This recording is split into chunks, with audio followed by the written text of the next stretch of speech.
Bon dia, soc Miquel de Pega una Volta. Este cada setmana hem fet una ruta molt xula.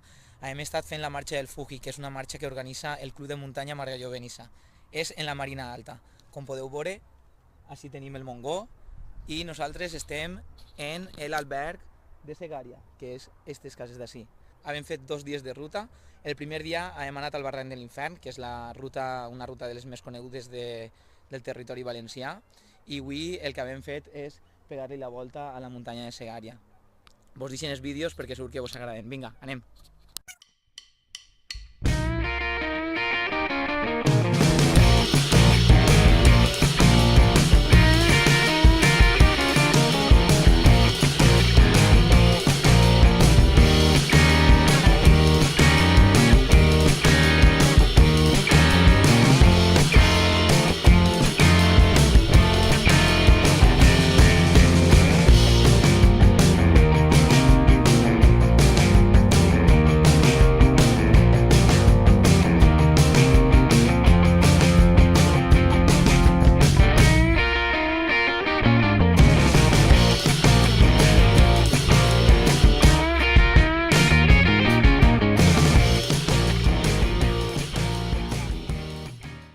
Reconquesta cristiana, els moros van passar a un segon plano.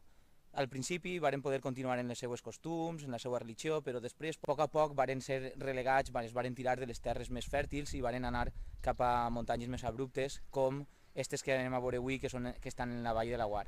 Ara anem a anar al Barranc de l'Infern i aneu a veure quina faena varen fer per a poder subsistir en aquestes muntanyes, perquè la vida era molt dura i tenien que aprofitar qualsevol terreno que hi havia per a poder plantar.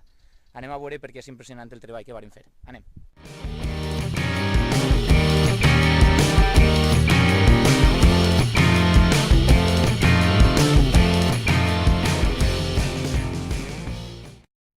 Estem baixant al Barranc de l'Infern per la famosa ruta dels escalons, dels 6.500 escalons, i aquesta ruta és la que unia les terres de la muntanya on vivien els moros o moriscos en les valls, com la vall de Laguar.